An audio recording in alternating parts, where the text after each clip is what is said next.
So I decided to explain the process of some of these little beats that I made because someone asked me to do it. So I'm gonna upload this, but how it starts is I'll take a sample, something nice. Like for example, there's a song by an artist named Corbin called "Another Day in Hell." Another day in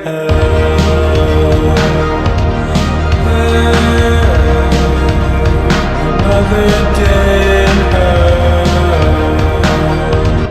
See, fire, amazing, like that. So I would take that and pitch it down, up, whatever direction, might reverse it, and I'll chop it up. So, for example, I reversed this, pitched it up, I think, or down, actually down, and I chopped it up. So that ends up sounding like this.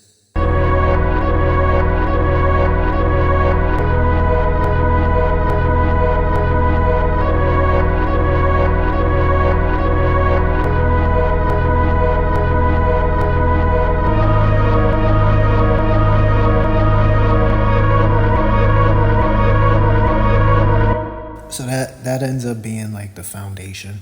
That's where I start. I'm like, oh, okay, that sounds kind of cool and spacious. It's like, oh, that's unique. There's nobody that can say they've made anything like this. Oh, I've never heard this before. So it sounds good to me. I'm like, great. I need like another layer.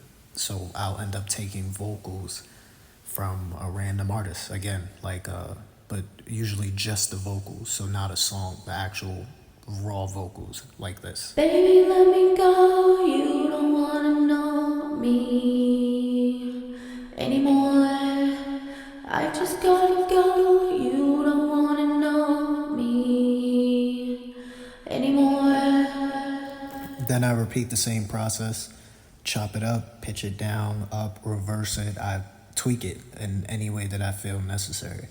I don't want it to sound anything like the original sample whatsoever. And that usually ends up sounding something like this.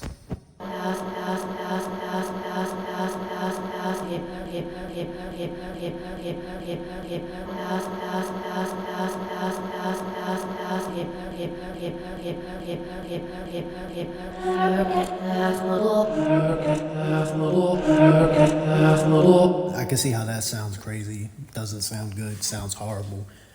But that's more like a undertone. That's like something that's playing subconsciously in the background. Like you hear it, but it's not the leading part of the track. It's just something to add that uncanny, weird sound. I like it personally. I don't. There's not a lot of producers that do that. There's one guy that does it heavy. His name is Clams Casino. He makes a lot of beats that sound exactly like that. But when you put them together and you layer them over each other, they end up sounding something like this.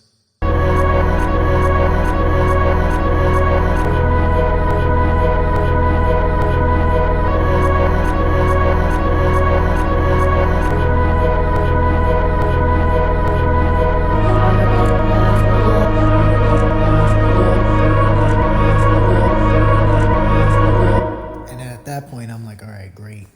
Weird sounding melody. Now I need 808 and a snare and a kick and all of that. And I'm not great at it. So I do very basic remedial boom, like all of that nonsense. Simple hats, simple 808.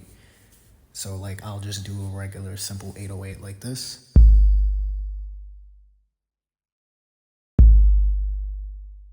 And I'll just throw, side note, sounds crazy. Put a little bit too much reverb on it. I have to pull it back a little bit. But then I'll end up throwing in some hats and a snare. So I'll do some hats like this.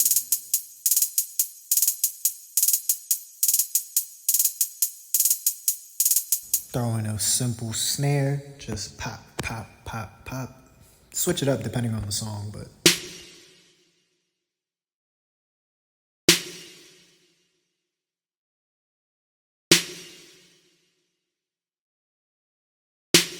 then I'll throw in a cymbal. In this example, I took a normal cymbal, which sounds kind of like this. And I reversed it and pitched it down, and then just made like a simple tempo, I guess you would say, simple beat with it.